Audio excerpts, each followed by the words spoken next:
যাতায়াতৰ বাবে এতিয়াও এখন পকী দলং নিৰ্মাণ নহল এটা অঞ্চলত আৰু এই অঞ্চলটো হৈছে ওদালগুৰি জিলাৰ টংলাৰ সমীপৰ দলাগ্ৰেণ্ড আৰু দলাগ্ৰেণ্ডত এয়া ননাই নদীৰ ওপৰত ৰাইজে নিজৰ গাঁঠিৰ ধন খৰচ কৰি প্ৰতি বছৰতে এনেকৈ বাঁহৰ দলং নিৰ্মাণ কৰি আছে আৰু বাৰিষা হোৱাৰ লগে লগে কিন্তু এই দলংখন বানে উটুৱাই নিয়ে আৰু প্ৰতি বছৰতে এই দুৰ্ভোগ ভুগি আহিবলগীয়া হৈছে এই অঞ্চলৰ ৰাইজে গাঁঠিৰ ধন খৰচ কৰি প্ৰতি বছৰতে এনেকৈ এই ননাই নদীৰ ওপৰত এই দলাগ্ৰেণ্ডবাসী ৰাইজে নিজৰ গাঁঠিৰ ধন খৰচ কৰি এই দলংসমূহ নিৰ্মাণ কৰে আৰু বাৰিষা অহাৰ লগে লগে এই অঞ্চলৰ পথাচাৰী হওক ছাত্ৰ ছাত্ৰী হওক তেওঁলোকৰ কিন্তু অহা যোৱা সম্পূৰ্ণ অসুবিধা হৈ পৰে বিভিন্ন স্থানৰ পৰা বা দূৰ দূৰণিৰ পৰা তেওঁলোকে অহা যোৱা কৰিবলগীয়াত পৰে মোৰ লগত একাংশ এই অঞ্চলৰ ছাত্ৰী আছে মহাবিদ্যালয়ৰ মই তেওঁলোকৰ পৰা কিছু কথা জানিবৰ কাৰণে চেষ্টা কৰিম ফলে দলংখন নহওঁতে তোমালোকে কেনেকৈ অহা যোৱা কৰিছিলা কলেজত আমি এনেকৈ টংলা কুকুৰাকাটাৰ পৰা দূৰ হয় 10 কিলোমিটাৰ আৰু এনেকৈ প্ৰতি বছৰতে ৰাইজে বনাই দিয়ে দলংখন বনাই সেনেকৈ যেনিবা এতিয়া অসুবিধা আৰু বাৰিষা অহাৰ লগে লগে অসুবিধা হৈ যায় তোমালোকে চৰকাৰক কি ক'বা যিহেতুকে এতিয়াও বাঁহৰ দলঙেৰে মানুহে অহা যোৱা কৰিবলগীয়া দলংখন যাতে পাকা হৈ যায় আৰু এনেকৈ কি ক'বা ভণ্টি চৰকাৰক দলংখন যাতে পাকা হৈ যায় তাকে অনুৰোধ কৰোঁ চৰকাৰক ক'ত পঢ়া পাইনাৰ কলেজ টংলা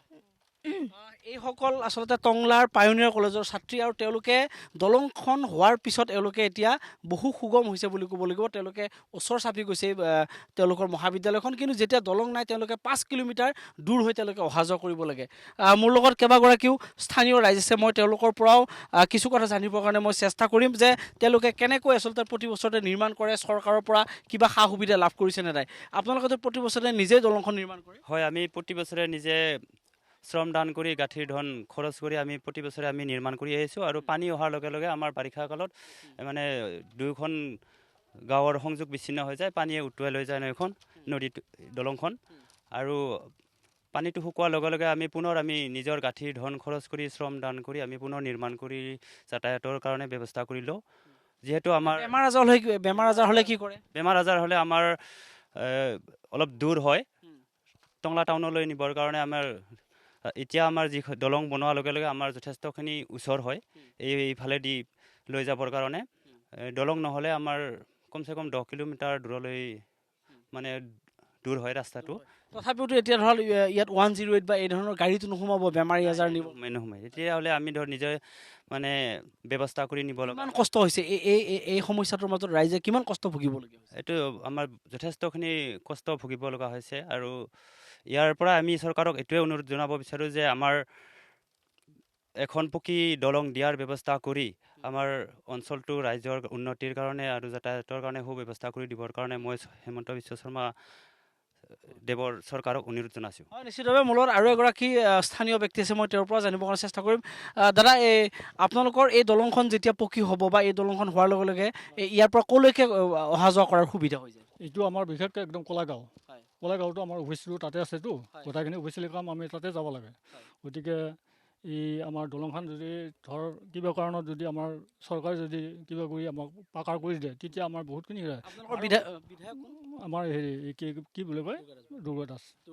এতিয়া চৰকাৰ তথা বিধায়কসকলক কি ক'ব প্ৰতি বছৰেতো ইলেকশ্যন আহে আপোনালোকৰ ওচৰত আহে দলং বনোৱাৰ প্ৰতিশ্ৰুতিও দিয়ে চাগে এতিয়া আমি মানে এইবাৰহে দেখাম বুলি ভাবিছোঁ কাৰণ আগতে আমি হেৰি কৰা নাছিলোঁ এইখিনি দলং যে বনালে এইটো ৰাইজে নিজে বনালে কিবা কাৰোবাৰ পৰা সা সুবিধা পাইছেনে নাই একো নাই এই যে ক'লোঁ যে আমি কিবা NGO এটাই কিবা পেকেজ দিয়া সেইখিনি আমি পাইছোঁ তাৰপিছত বাকীখিনি আমাৰ গোটেইখিনি খৰচ আমাৰ বাঁহবিলাক নিজৰ ঘৰে ঘৰে হয় বাৰিষাটো খুব জোৰে পানী আহিলে আকৌ উটুৱাই নিব এইটো একে নিবই আকৌ অহা বছৰ আৰু এই কাম একেটা কামকে আপোনালোকে প্ৰতি বছৰতে কৰিব লাগিব হয় একেটা কামকে আচলতে প্ৰতি বছৰতে কৰিবলগীয়াত পৰে চাওক মোৰ সহযোগী ভিডিঅ' চেনেল গিৰিনাভাই দেখুৱাইছে এইখন হৈছে এখন সুদীৰ্ঘ বাঁহৰ দলং ইয়াত নিশ্চিতভাৱে এখন পকী দলঙৰ প্ৰয়োজন কাৰণ ইয়াত নিতৌ বহু মানুহ ইয়াত অহা যোৱা কৰে আৰু তেওঁলোকৰ যিটো যাতায়াতৰ কাৰণে যিখিনি মূল ব্যৱস্থা এইটোৱে আচলতে এইটো ব্যৱস্থা কিন্তু এই দলংখন আজিৰ কোপতি পকী নোহোৱাৰ কাৰণে এতিয়া ৰাইজে জীয়াতু ভুগিবলগীয়া হৈছে প্ৰতি বছৰতে নিৰ্বাচন আহে আৰু নিৰ্বাচনৰ সময়ত ৰাইজৰ ওচৰত ভোট ভিক্ষা খোজে জনপ্ৰতিনিধিসকলে আৰু বিভিন্ন ধৰণৰ প্ৰতিশ্ৰুতি দিয়ে কিন্তু সেই প্ৰতিশ্ৰুতি হৈয়ে ৰয় কিন্তু ৰাইজৰ যি সমস্যা এই সমস্যাৰ মাজত কিন্তু এনেকৈ ৰাইজ সদায় ডুব গৈ থাকিবলগীয়া হৈছে